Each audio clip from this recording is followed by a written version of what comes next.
I was dispatched on a gunshot. The 65-year-old mother reported her son had just shot himself. She was refusing to provide CPR or even go see if he was okay. I was only a couple blocks away. My best friend and I arrived simultaneously and contacted the complainant at the back door. She was in a thin nightgown and completely calm. She said, "He's down there," and pointed downstairs. As we made our way down, I noticed a haze in the air, thick enough that it was forming waves in the air. I didn't take immediate conscious notice of it, but both my partner and I commented on a strong smell in the air. Although I knew what it was, I immediately commented that it must be gunpowder, somehow making the connection with the call description of a gunshot. As we got to the bottom of the stairs, I stopped at the sound of horrible moaning coming from a back bedroom. I made eye contact with my friend Adam. "You ready?" He nodded, and we moved in slowly. The bedroom was tucked off a small hallway, which intersected with the main downstairs hallway. I saw the blood before entering. 3 walls of the room were covered in goo. I still couldn't see the victim, but I could hear him. I saw a rifle laying on the bed, laying in a literal puddle of blood. I forced myself to take a few more steps through the door.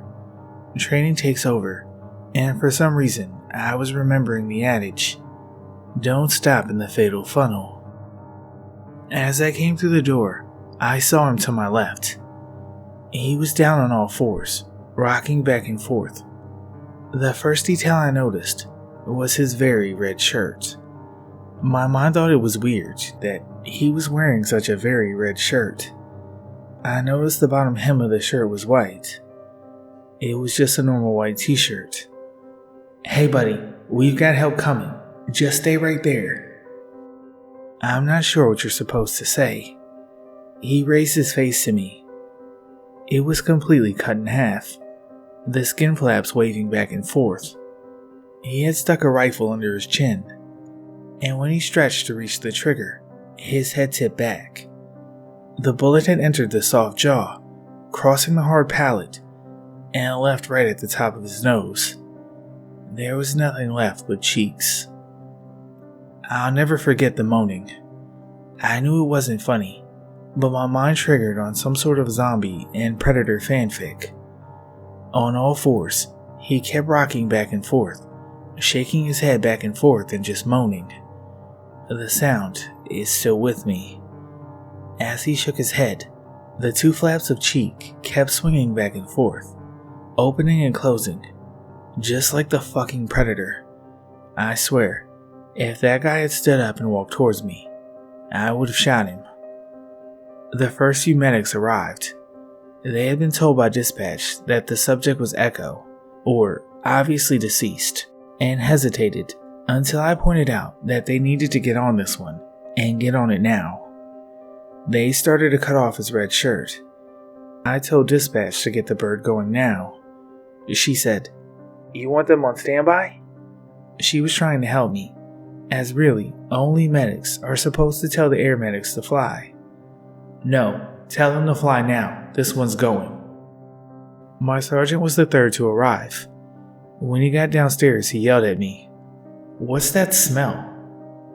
"Gunpowder, Sarge." "Nah, that's not gunpowder." He breathed a few deep nasal breaths. "That's like propane or something." The medic stopped and inhaled. Fuck. We all go silent for the first time, and we all hear at the same time what had been covered up by the horrible moaning. In the wall, behind where the man had shot himself, there was a bullet hole. Out of the hole was coming a hissing sound. The bullet had cut through the natural gas main that fed the house from the outside meter. For the first time in my career, I saw firefighters panic. "Get out! Get out! Get out!" 3 of them were yelling at the same time. I got on the radio and called, "No flames," and told everyone to clear. I saw for the first time what the waves of haze that I had noticed earlier were. It was natural gas, which had filled up the bottom floor of the house. It filled it up so much that the top of the gas lake was over my eyes, at about 6 feet deep. The medics grabbed the guy and ran upstairs. I quickly cleared the downstairs, thinking the guy might have had small kids in the rooms or something. They were clear. I came upstairs and found Adam sitting calmly in the sitting room with the victim's mother. I stopped, unable to understand what he was still doing in the house. "Adam, get them out of here." I wasn't yelling yet, but it had made me mad. I had stayed behind for 2 minutes in a situation that was probably going to kill me, and he had stayed in the fucking house talking with the mom. He looked at me, confused. "Adam, get them the fuck out of the house." I was yelling now. The mother stood up, saying she needed shoes. I grabbed her, probably too hard on the arm. She was old. I pushed her through the door.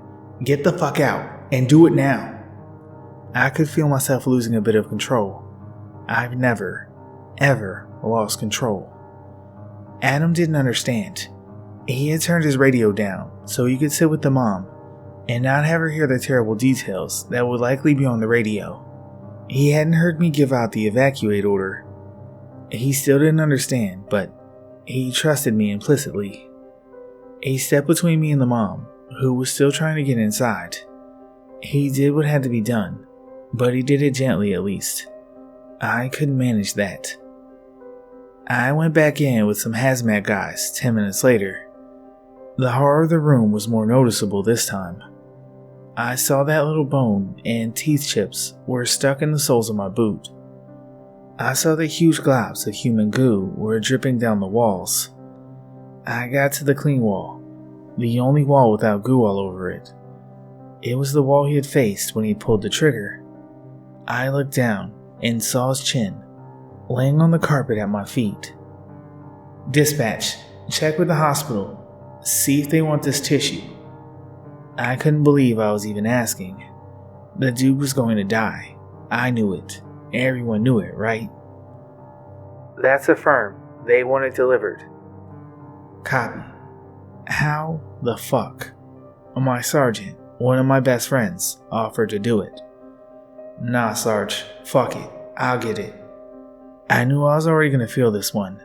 No need for anyone else to have this memory. I grabbed a biosack from one of the firefighters and went upstairs to the freezer. I put a layer of ice inside and went back to the chin.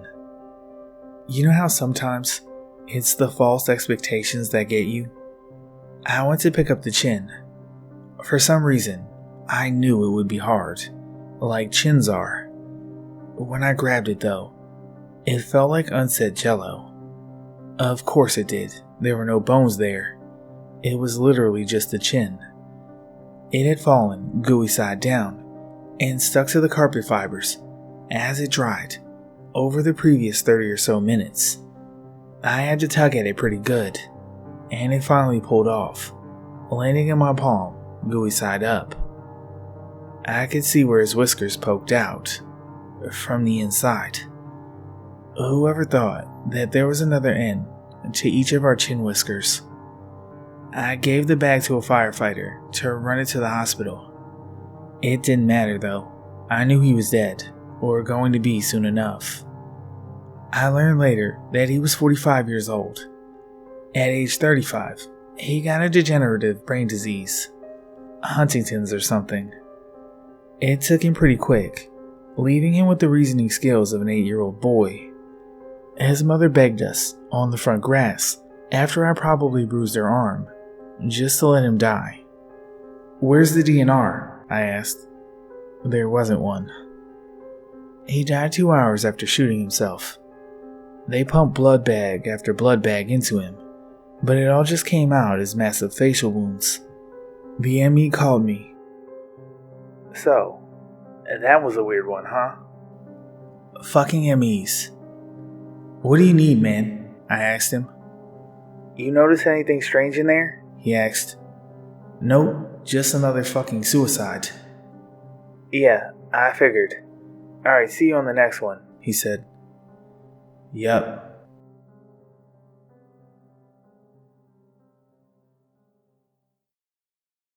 It was a normal stop on the highway. The car was an old beat-up red Toyota.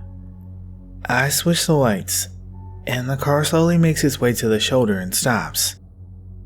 I radio dispatched the info, and the plates came back expired, so I walked up to the car. The driver is sweating like crazy, so I know something's up. There's 5 Hispanic middle-aged males in the car, so I pull the driver out and tell the rest to sit tight. Me and the driver walk over to the hood of my patrol car. I tell him his plates are out and whatnot, and he really starts shaking. I ask him what's up, and he tells me that the guys in the back are loading a shotgun, and that they're going to shoot me when I go to pull them out of the car. Almost losing my shit, I walk back to my car as casually as possible and radio for backup. Backup comes. We sit the driver in my patrol car, and we order the men in the back seat to get out with their hands up. They slowly agree. They're placed under arrest, and the car is searched. Sure enough, a loaded, sawed-off shotgun under the back seat. I let the driver go, and the other guys go to jail, and I get to go home and see my kids for another night.